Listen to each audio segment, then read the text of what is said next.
নমস্কাৰ বন্ধু বান্ধৱীসকল, মোৰ অন্য এটি ভিডিঅ'ত আপোনালোকক স্বাগতম জনাইছোঁ। মই আজি মোৰ পাকঘৰত বনাবলৈ ওলাইছোঁ মান কচু আৰু আলুৰ এখন ধুনীয়া তৰকাৰী।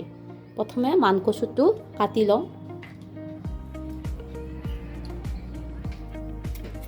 যিহেতু এইটো কচু হয়, এইটো গলত ধৰিবও পাৰে, সেইটো কাৰণে কচুখিনি কাটি পিনি ধুই লৈ এবাৰ এইখিনি আমি বইল হ'বলৈ দিম।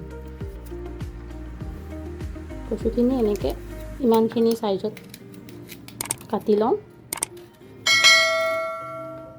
এয়া কচুখিনি কটা হৈ গ'ল, এইখিনি এতিয়া ধুই লওঁ। এয়া কচুখিনি ধুই হৈ গৈছে। ইয়াতে এতিয়া মই পানীত কচুখিনি বইল হ'ব দিম। ইয়াতে অকণমান নিমখ দি দিম আৰু এইখিনি এতিয়া ঢাকনি দি থৈ দিম ভালকৈ বইল হ'বৰ কাৰণে।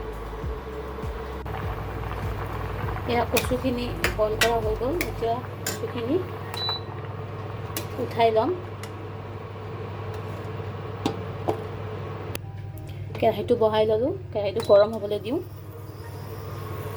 এয়া কেৰাহীটো গৰম হৈ গ'ল। এতিয়া ইয়াতে মিঠাতেল দি দিম।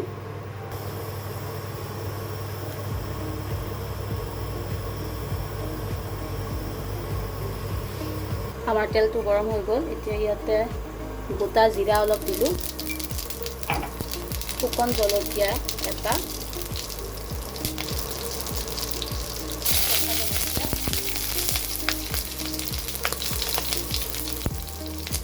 আৰু এনে পিঁয়াজ মই পেষ্ট কৰি থৈছিলোঁ, পিঁয়াজ আৰু আদা নহৰু পেষ্ট দি দিম।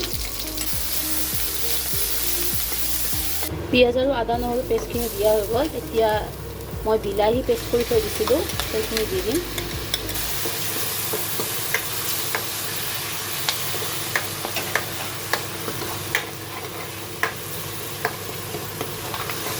এইখিনি এতিয়া পিঁয়াজ আদা নহৰু পেষ্ট আৰু বিলাহীখিনি একেলগতে এতিয়া মিলাই অলপ সময় ভাজি ল'লোঁ। ইয়াতে একেলগে মই এতিয়া মছলাও দি যাম। প্ৰথমে অকণমান জিৰা গুড়ি দিম,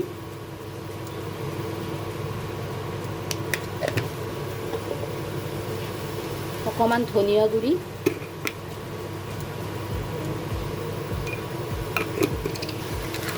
অকণমান কাশ্মীৰী লাল মিৰ্চ দিম আৰু অকণমান গৰম মছলা দি দিম।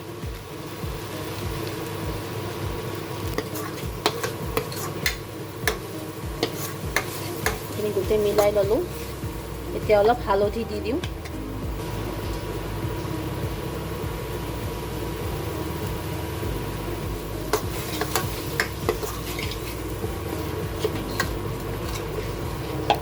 আৰু অলপ জালুকৰ গুড়ি দি দিম।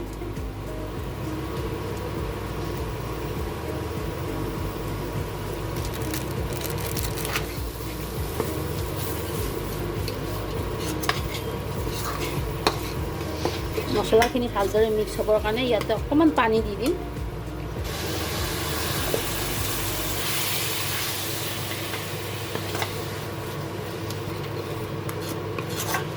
পানী অকণমান দিছোঁ, জাষ্ট মছলাখিনি মিক্সড হ'ব লাগে ভালদৰে।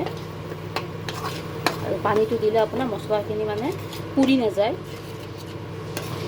ধুনীয়াকৈ মিক্স হৈ যোৱাৰ পাছত অকণমান সময় এনেকৈ ভাজি থাকিম। তেলটো বাহিৰ হৈ নহালৈকে। তেলটো যেতিয়া বাহিৰ হৈ আহিব তেতিয়া মান কচু আৰু আলু যে আছিলে কাটি থৈ দিছিলোঁ সেইখিনি দি দিম ইয়াতে। এতিয়া আমি এইখিনি দি দিওঁ, আলু আৰু এইখিনি মান কচুখিনি।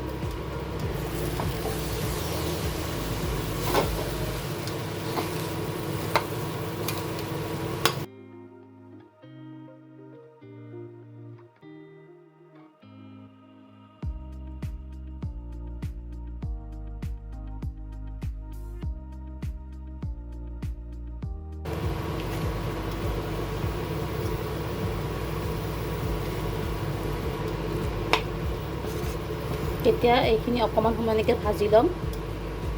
একেবাৰে ল' ফ্লেমত ভাজি আছোঁ মই। সেইখিনি মই এনেদৰে 5 মিনিটমান সময় ভাজিলোঁ। এতিয়া অকণমান মই গৰম পানী দি দিম।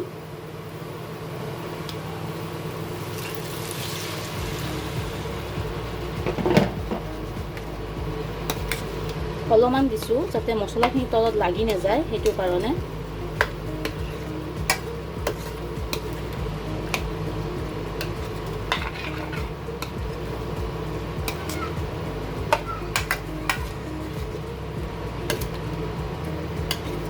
এনেকৈ আকৌ 10 মিনিটমান সময় এনেকৈ ভাজিম। ভাজি পিনি আৰু অলপ পানী দি দিম। সেইখিনি 10 মিনিট সময় লাৰি দিয়া হৈ গ'ল, এনেকৈ ভাজা হৈ গ'ল। এতিয়া ইয়াতে আকৌ অলপ পানী দি দিম। পানীখিনি মই গৰম পানীয়ে দিছোঁ। ভালদৰে লৰাই পিনি সেইখিনি এতিয়া ধুনীয়াকৈ সিজিবলৈ দি দিম।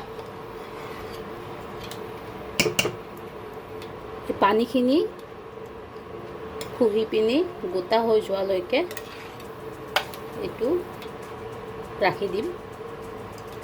এতিয়া ফ্লেমটো অকণমান বঢ়াই দিছোঁ।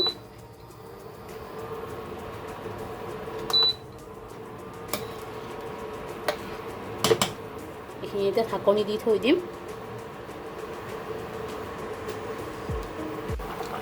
এয়া চাওক, মান কচুৰ তৰকাৰীখন দেখিবলৈ কি ধুনীয়া হৈছে। এইখিনি আমি আৰু অকণমান গোটা হ'বলৈ দিম, এই পানীখিনি একেবাৰে নোহোৱা হৈ যোৱালৈকে।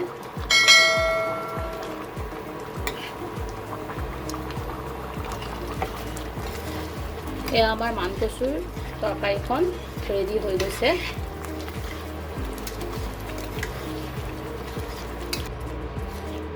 এয়া চাওক, মান কচুৰ তৰকাৰীখন ৰেডি হৈ